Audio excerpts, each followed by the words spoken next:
नहीं problem. Now यहाँ पर भी देखिए ना -10y एंड -10y, यानी कि दोनों का साइन क्या हो गया, सिमिलर हो गया।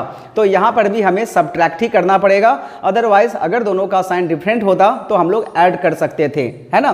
किसी भी हालत में हमें इसे काटना पड़ेगा। Hi everyone, welcome you all to my channel and in my today's class. Dear children, in today's class I am going to explain you a new exercise from pairs of linear equations in two variables, class 10th NCERT math book. Dear children, we have already done till substitution method in last classes, or you may say this also that in last videos जो कि मैंने इस playlist में डाला हुआ है, हम लोगों ने इसका जो फर्स्ट एक्सरसाइज है, सेकंड एक्सरसाइज है एंड थर्ड एक्सरसाइज है एनसीईआरटी बुक का, वो समझ लिया है। आज के एक्सरसाइज में हम लोग समझने वाले हैं 3.4, जिसमें मैं आपको बताऊंगा how we can solve pair of linear equations in two variables using the elimination method. And you know this is the last video, though I will teach you cross multiplication method also, but you know this time for the session 2023 and 24 this portion is deleted from the syllabus, तो cross multiplication आना नहीं है, then also I will explain you। तो चलिए video को शुरू करते हैं और समझते हैं how we can solve pair of linear equations in two variables using this method। and what is the name of the method? The method is elimination method। So children, I have written here one question, that is question number 1 from exercise 3.4। जैसे कि आप देख रहे हो यहाँ पर x + y = 5 and 2x - 3y = 4। यहाँ पर हमें जो है वो इस इक्वेशन को सॉल्व करना है using what method? Elimination method. So elimination method से हम इसे सॉल्व करने वाले हैं। तो what the method says that कि यहाँ पर हमें सबसे पहले तो इक्वेशन को नंबरिंग कर देना पड़ेगा। So this is our equation number 1 and this will be equation number 2। अब बच्चों इसमें देखना ये है कि x का कोफिशिएंट यहाँ क्या है, 1 है, और x का कोफिशिएंट यहाँ क्या है, 2 है। सो अगर आप एट फर्स्ट x के वैल्यू को निकालना चाहते हैं तो फिर आपको y यहाँ से जो है वो कैंसिल करना पड़ेगा। दैट मीन्स y के कोफिशिएंट से दोनों इक्वेशन को जो है वो मल्टीप्लाई करना पड़ेगा। दैट मीन्स y के इस कोफिशिएंट से इस इक्वेशन को और y के इस कोफिशिएंट से इस इक्वेशन को मल्टीप्लाई करना होगा। और यदि मैं यही काम x के साथ करूं तो भी चलेगा, लेकिन पहले जो है वो हमारा y का वैल्यू निकलेगा। तो डजेंट मैटर, आप पहले x का निकालो या फिर पहले y का निकालो, इससे कोई फर्क पड़ने वाला नहीं है। तो चलिए हम लोग चलते हैं, इसको सॉल्व करते हैं, चलते नहीं है कहीं पर। तो x = 1 और x = 2। तो जैसा कि मैंने आपको कहा कि x का कोफिशिएंट यहाँ पर क्या है, नंबर्स, न्यूमेरिकल कोफिशिएंट 2 है। तो इस इक्वेशन को हमें 2 से मल्टीप्लाई करना है और इस वाले इक्वेशन को इस x के कोफिशिएंट यानी कि 1 से मल्टीप्लाई करना है। That will remain same only, लेकिन फिर भी हम करके यहाँ पर दिखाएंगे, क्योंकि प्रोसेस को समझिए और ऐसा समझिए कि whatever the question comes you will be able to solve it. तो 2 के साथ जब हम लोग इसको मल्टीप्लाई करेंगे तो इक्वेशन कुछ इस तरह से अपना आ जाएगा, 2x + 2y = 10। और 1 के साथ जब इसको मल्टीप्लाई करेंगे तो ये जो है वो एज इट इज़ सेम ही रहेगा, इसमें कुछ चेंजेस नहीं आएंगे। बच्चों इसके बाद क्या, इसके बाद जो है वो हम लोग क्या काम करेंगे, इसके बाद हमें वैल्यू निकालना है ना। तो या तो आप इस दोनों इक्वेशन को ऐड करोगे या फिर आप सब्ट्रैक्ट करोगे। Now if you ask me sir when we will add the equation and when we will subtract the equation, this is very simple. हमने किसके वैल्यू को इक्वल किया है, x के वैल्यू को इक्वल किया है। अगर ये दोनों आपस में कट जाने से मतलब है अगर एक पॉजिटिव और दूसरा नेगेटिव ऑलरेडी है तब तो हम इसे प्लस करेंगे, और अगर दोनों का साइन सेम है, या तो दोनों नेगेटिव है या फिर दोनों पॉजिटिव है, तो उस केस में हम लोग सब्ट्रैक्ट करेंगे। तो बच्चों यहाँ पर जो है वो हम लोगों को सब्ट्रैक्ट करना पड़ेगा। नाउ क्योंकि दोनों का साइन पॉजिटिव है, 2x को 2x में ऐड कर देंगे तो 4x बन जाएगा और हमारा जो पर्पस है वो फुलफिल नहीं होगा, आंसर नहीं निकलेगा, इसीलिए हमें सब्ट्रैक्ट करना है। बच्चों अब हमें क्या करना है, सब्ट्रैक्शन में एज यू नो कि अलजेब्रिक सब्ट्रैक्शन में क्या होता है, जो लोअर एक्सप्रेशन है उसके साइन को चेंज करना पड़ता है ना। तो साइन हम लोग चेंज कर देंगे, ये माइनस हो जाएगा, ये प्लस हो जाएगा और ये माइनस हो जाएगा। Not 2x minus 2x will cancel, 2y plus 3y will be 5y and is equal to 10 minus 4 is 6, है ना। 10 माइनस 4 कितना हो गया, 6 हो गया। So therefore y is equal to what, 6/5। तो बच्चों 6/5 is the answer for y। अभी हमें करना क्या है, x के वैल्यू को निकालना है। आप चाहे तो इसी काम को रिपीट भी कर सकते हैं, नहीं तो after this you can use the substitution method also. That means ये जो है y के वैल्यू को आप किसी में रिप्लेस कर दो तो वहां से जो है वो x के वैल्यू को निकाला जा सकता है। तो आइए, using equation number 1 from equation number 1, okay. तो इक्वेशन नंबर 1 क्या था, x plus y is equal to 5 था। तो y का वैल्यू हम लोगों ने निकाल लिया हुआ है ना, तो x plus 6/5 is equal to 5, ये अपना इक्वेशन बन गया। हमने क्या किया, y के वैल्यू को सब्स्टिट्यूट कर दिया, ओके। तो इस तरह से इसका जो आंसर है वो x is equal to 5 minus 6/5। अब इसे थोड़ा सा सिंप्लीफाई कर देना है। एलसीएम 25 हो, एलसीएम इज 5 ओनली, नॉट 25।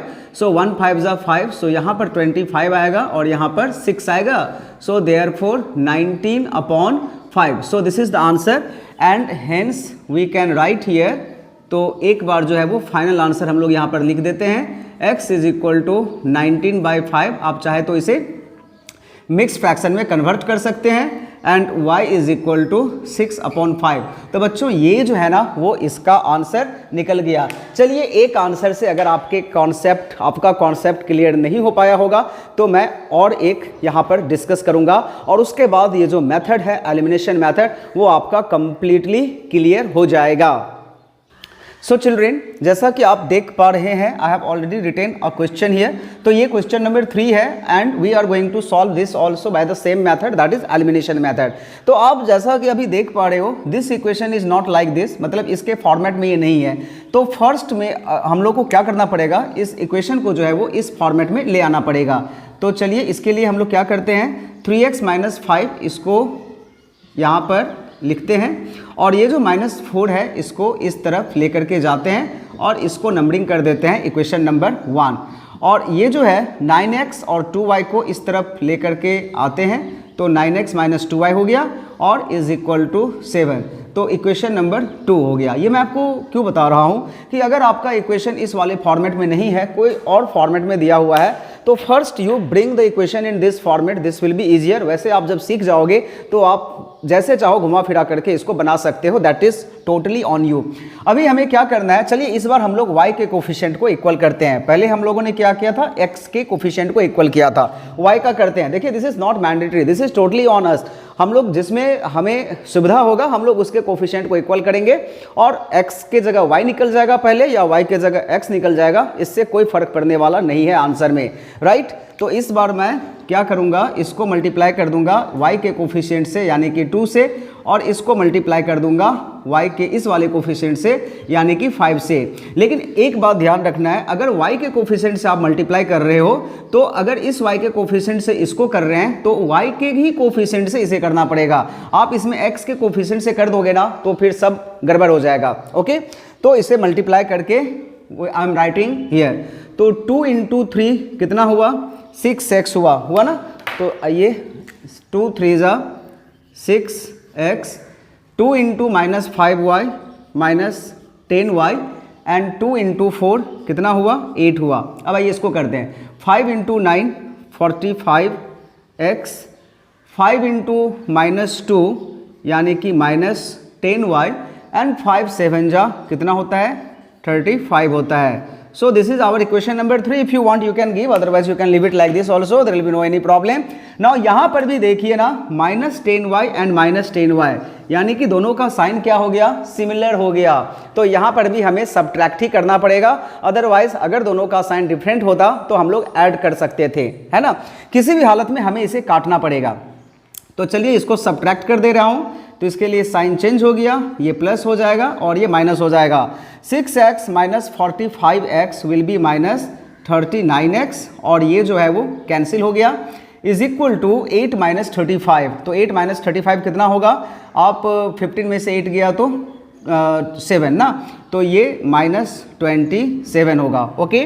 तो minus minus again we can cancel and therefore x is equal to जो वैल्यू आया वो आया 27/39। ओके, और अभी हम लोग जो है वो इसे रिड्यूस कर सकते हैं, बोथ आर डिविजिबल बाय 3, तो 3 9 जा 27 एंड 3 13 जा 39।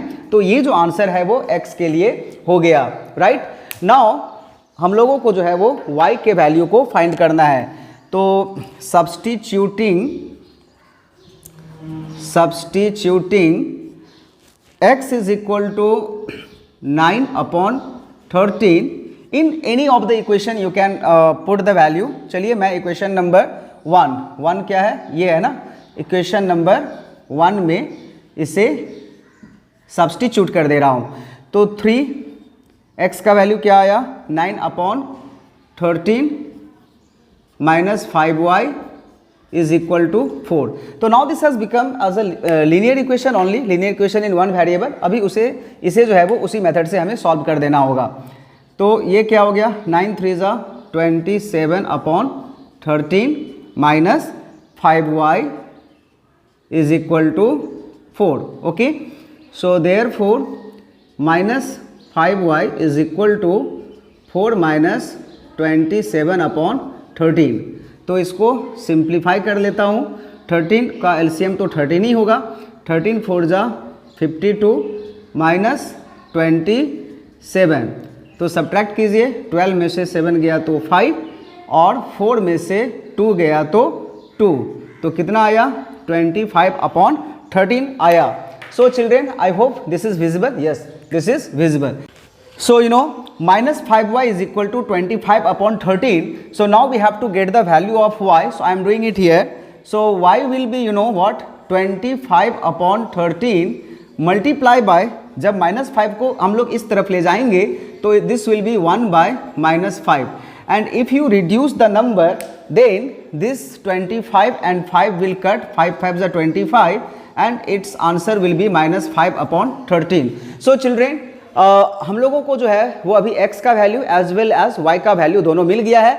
आई am writing the answer over here. तो x इज इक्वल टू कितना आया है 9/13 आया है, और y का वैल्यू कितना आया है -5/13 आया है। So this is the answer. So once you have a look on the board and if you want you can take the keep the screenshot of this answer later on, whenever you are free you can see. So that's all for today's class. I'm ending here only. तो elimination method I hope जो मैंने आज आपको पढ़ाया वो आपको अच्छी तरह से समझ में आ गया होगा। Dear children, I have come with one option and one facility for all my viewers and subscribers, that ki if you are going through the video and if you are getting any problem in any particular sum or anywhere, you can join my telegram channel, जिसका link मैं इसके description में as well as मेरे channel वाले जो description है वहाँ पर भी आपको मिल जाएंगे। Now what is the benefit of that? If you join my telegram channel, then wherever you have the problem in any particular sum, that picture you can send me and I will send you direct the answer। और यदि मुझे ऐसा लगा कि नहीं मुझे इससे आपको समझाना चाहिए तो I will make a separate video for you, और आपको मैं particular आपका जो डाउट है वो मैं आपको क्लियर करवा दूंगा। So children, that's all for today's class. Thank you everyone for watching the video till the end. Bye bye.